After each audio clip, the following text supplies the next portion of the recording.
Kalit kawan kamday tangleng baki surok. Henry ban penstet kalit kawan don kamru ban penyesok da kaLliengsuin. Barosh kata habaki breu kejela ki don kam ban Shillong-Delhi da kaLliengsuin ki hab ban let nado na kaLliengsuin Lokpriya Gopinath Bordoloi International Airport ka badan ha Guwahati. Henry kalong ke pat ka ba pensngo tenat ki pat ba kejela Meghalaya ki balet bawan Shillong-Delhi.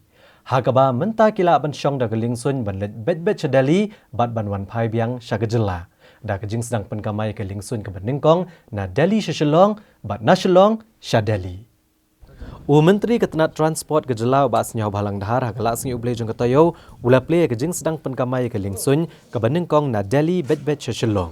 Ha gaba menteri ula syong hi ha kene kaLliengsuin ha bawan syaka kaLliengsuin ho umroi.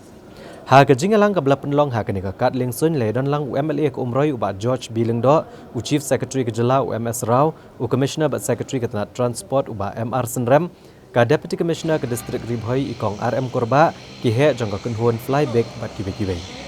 Kene kejing la ban Pynkamai kene kaLliengsuin na Delhi Shillong bat na Shillong Delhi. Kalau urlong leng ba kejing trailang ha preng ke sarkar jela bat ka kunhuan flyback.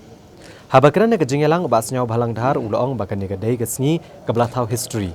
Namar lala ban penurlong ya kejing angnut jong pat ba ban penyesok ya kejela bat kanong ba Delhi. Leng ba kejing don jong kene kaLliengsuin ka ban kit bet ikipat ba na Shillong Delhi bat na Delhi Shillong. Ulong ba kene kaLliengsuin kan kamai arsian ha kesitayo bat kan sedang ban kamai tikna na do ka sautere ukala lengkot ke senam Hajar Arpuwei. Baru kami lentiru ba ka kenhuan flyback kan la ban kamai no man la kesngi. Sisian bagladon kejing dawa kamtam haba kejela Meghalaya kadai kabakring bhai kinong jung okai perthai na kaleng jaka. Uba senyau balang dhar ulong bag sarkar jela kala khot tanda na do benai rempang mata kesnam na gebenta ban penya je kaLliengsuin ke ban kamai na Delhi Shillong bad hadian bala bishar benya lapen kamti ha ka kunhuan flyback ban sedang ya kena kam. Kadba Chief Executive Member ka flyback u Captain Srinivas Rao ulong bagiladap ban penbiang ya baru kejing penkre ban sedang penya ya ka Bombardier Q400 ka bala ban syong hinyu pusan ngut kibreu.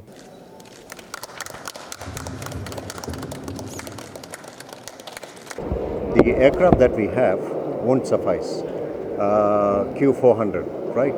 So that is where we've got spies to evaluate, basically to see whether we will be able to get in and get out.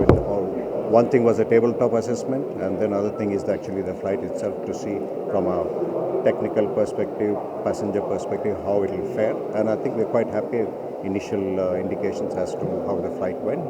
And we will continue to do so till we such time we bring in a specific aeroplane.